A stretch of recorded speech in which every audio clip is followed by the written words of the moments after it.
Welcome to this week's Stampin' Fun Friday video. This week I have some cards that I created with some stamping, flocking powder, and also some die-cut felt flowers that I die-cut with some paper tray ink dies. The first thing I'm going to share with you is I have found that this essential glue pad works the best for adhering flocking. It certainly by no means is the only way or maybe even the right way to do it, but I really like this glue pad for several reasons. The first thing, you kind of saw me touching it. You want to make sure it's good and gluey. I guess that's not really a word, but make sure it has plenty of glue with the re-inker on your glue pad. You don't want it to be standing on the glue pad like you see here. I'm kind of just working it in. You want to make sure that it's kind of soaked into the glue pad, but you need plenty of glue to stamp with, and that probably goes for anything, whether you're applying glitter or whatever to your stamped image. I'm going to use this really pretty brocade, I believe, cling stamp from Hero Arts, and I'm going to use my Fiskars stamp press to stamp with again. And I just love that you can use a multitude of different size stamps with the stamp press. But the great thing here is I'm kind of using that grid on the Fiskars stamp press to line up my stamp, and therefore line it up with my paper that I've already pre-cut for my card. You can see that glue there, oops, dropped it, sitting on the stamp as I'm applying the glue pad to the stamp. So I've got that good and inked up, and I'm going to center that right on my pre-cut piece of white cardstock, and then I'm just going to press that on there.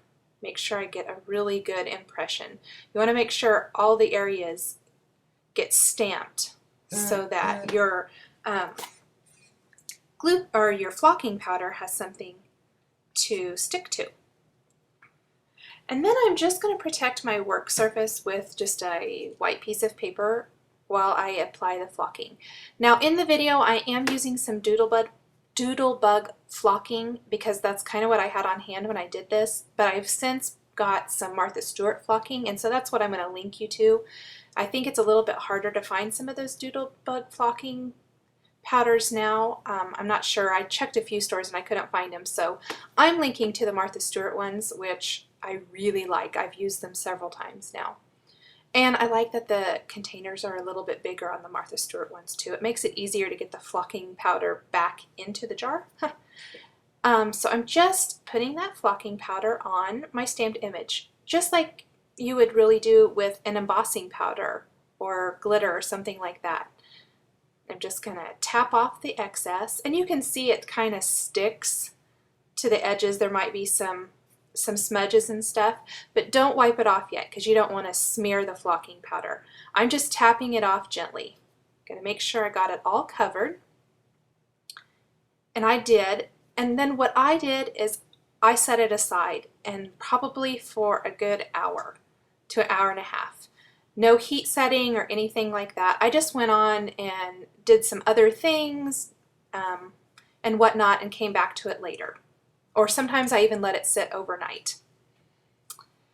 While that's drying, I'm going to go ahead and take some of these dies. These are the Beautiful Blooms. Oh, I can't remember. I'll link it up exactly which ones they are in the supply list.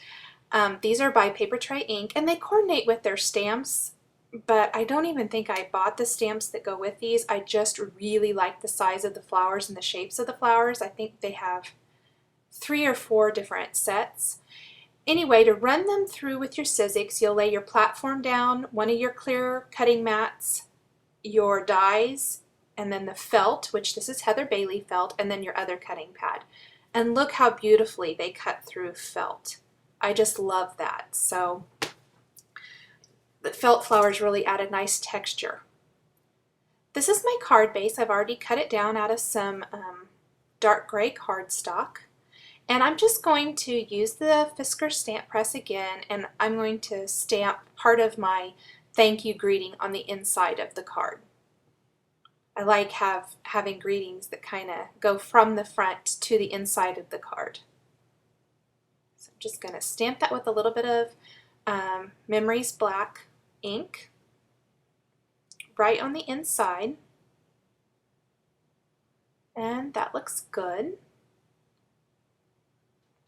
I'm going to fold that back out, and now I'm going to go ahead and take my flocked piece that I flocked earlier, and I just run my finger around the edge. You can see that I knocked any of that excess flocking that wasn't on glue, comes right off once the glue is dry. You can rub your fingers over it and it just has that really awesome flocked texture, which is really fun. I think it would be fun to create several blocks or whatever and do a layout with flocking. I'm hoping to do that soon. Just adds nice texture. I'm adding some, I think these are just ribbon scraps from my collection. I didn't get any special ribbon out. I just have a scrap jar and I grabbed those from my scrap jar and I'm adhering them right to my little stamped and flocked piece. I like to do any of my stapling or adhering of brads or buttons before I adhere that final piece to my card so that the inside of my card stays nice and clean. You don't see any staples or holes where you've maybe threaded through a button or something like that. I usually try to do it all on this piece and then adhere that final piece to my card background. I'm going to stamp this thank you greeting now just on another piece or scrap of white cardstock. Again, I'm using the Fisker stamp press. I'm using it for everything. Someone asked me what the benefit of it is. If you were stamping like a big background, you could stamp a whole bunch of stamps all at once to create a, multiple background or whatever. It also has the grid to help line it up. It does do the job basically of what acrylic blocks will do. I just like it because it has those little foam feet, and I just find that it's super easy to use. It's really lightweight. I don't know. I really think it's a great tool. Okay, I punched my greeting out using a label punch, and I just adhered it there to my card, as you can see. I've also layered my felt flowers and adhered them all with a little corduroy button and some jute twine. And I always just put a little dab of glossy accents right where I've tied that string, just so it doesn't come untied, especially on things like cards that you're sending through the mail that you don't want to come untied maybe in the envelope before it gets to the recipient. That is basically it for the outside of my card. I'm just adding a little adhesive now to the front of my card, and then I'll adhere my stamped and flocked and embellished little piece there right over that. And that's it. Very simple and very easy. I hope you can kind of see that flocking texture. It's just really soft and subtle, but it's just one of those things that it's a little bit different than just, flat ink. For more information, please visit my blog on July 9th. Thanks for watching.